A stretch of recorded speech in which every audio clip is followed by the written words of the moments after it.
Okay, yeah, we're good, chap. Okay, thank you. And welcome to Schools Forum. I'd like to see a few of us are wearing Christmas jumpers today. Okay, moving on swiftly. Apologies for any absence. Yes, Chair. Apologies received from Sarah Cottle, Alistair Ingle, Ben Bowser, and Catherine Page. Okay, and any declarations of interest? Okay, so we're going to move on to the minutes of the previous meeting. There are some key decisions that we made at the meeting of the last forum that have been documented in the minutes. I'm happy with that. Any points to raise about the minutes?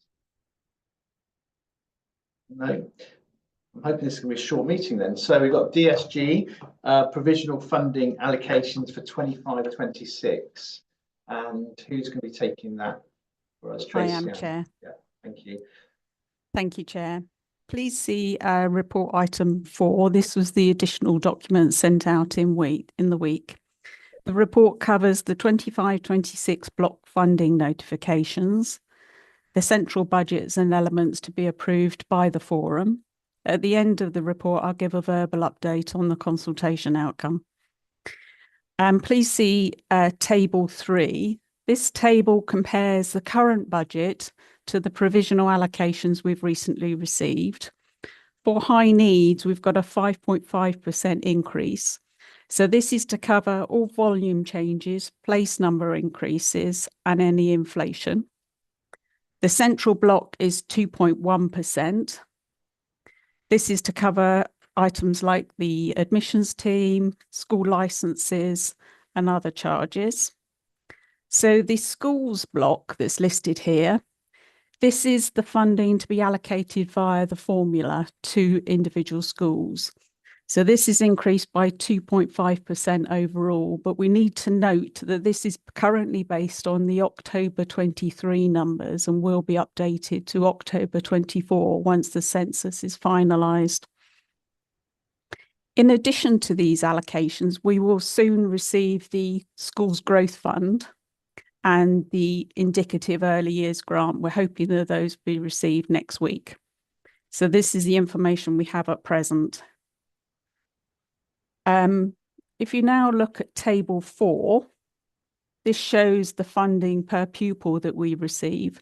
Now, authorities are not currently funded fully on NFF, so we get funded per pupil for primary pupils and secondary pupils. So this shows the count movement between last year and the current year, and the movement between the unit of funding and then the net increase we get after the grants are rolled in at 2.5%.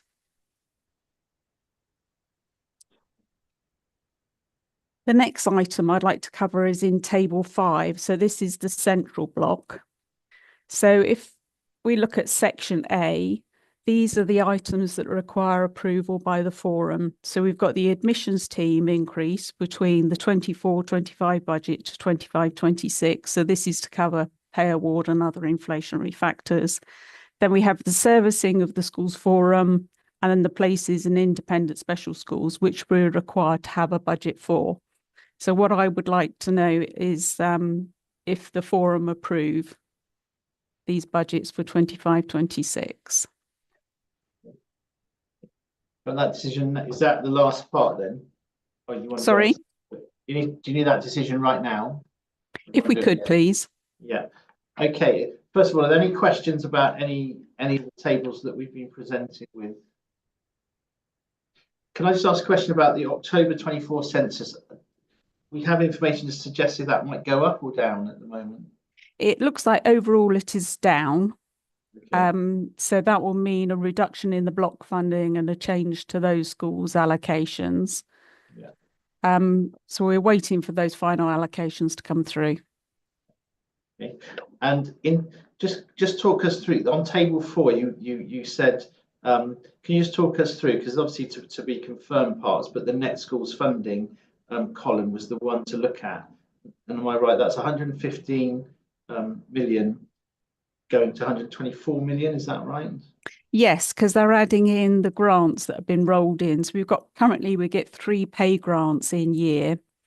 And those grants are now going to form part of the formula and will be allocated out to individual schools. So, but the net increase, once those are rolled in and they change the baseline, is a 2.5% increase. Okay. Any questions about that? 2.5% is not the 2.8% that has been announced by the government for next year's pay increase. Yes, I think that's the national headline figures, but that's not what we've currently received. Yeah. Okay. Anything on the final table? So in terms, are we happy with the increase in the admission teams? Any objections to that? No. Servicing schools forum. And then we need the other one in place. So happy to approve all those going forward. Thank you. Okay. Is there any other approvals we need to go through? No, there isn't, Chair. The others are reductions, are they? Yes. So in section B is the historic elements that we get funding through the central block. And each year they reduce those by 20%. So that's the ESFA are reducing those. So we get a reduced income coming through for those elements. And then section C is just a provisional estimate for the central elements of the early years block. Is that causing a concern if it's a reduction in that? It's causing pressures to those services that currently receive the income, yes. So it's something that we note to be aware of going forward. Yeah. Okay. Thank you for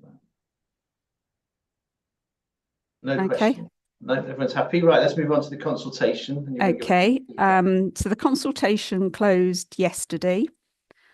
We had 31 responses, so just over 50%. So that's a big improvement on previous years. So we are very pleased with those responses. 5 questions went out to schools. The first one, question 1, was what percentage rate should the minimum funding guarantee top up be to comply with the new parameters of 0.0% to minus 0.5%? And 80% approved the 10%. Oh, sorry, I've got the wrong one in front of me. Apologies. 71% supported the MFG at 0.0%. That's 22 schools.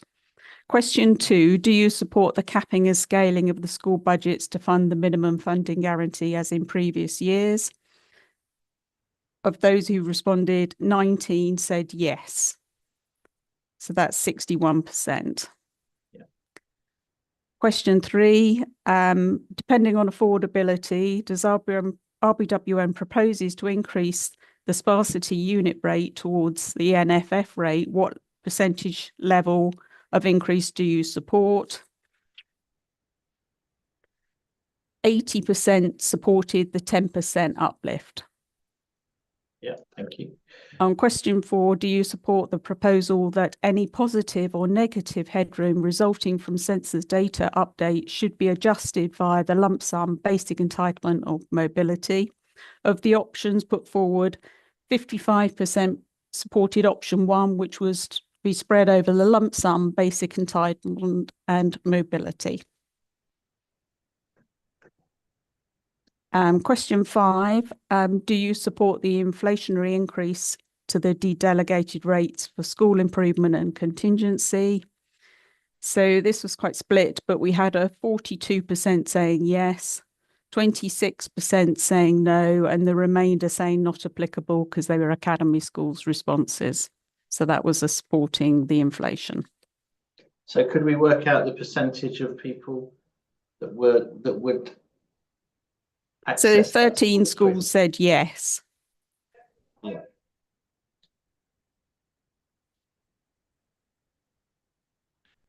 So of all the responses, that's 42% said yes. Give me a moment.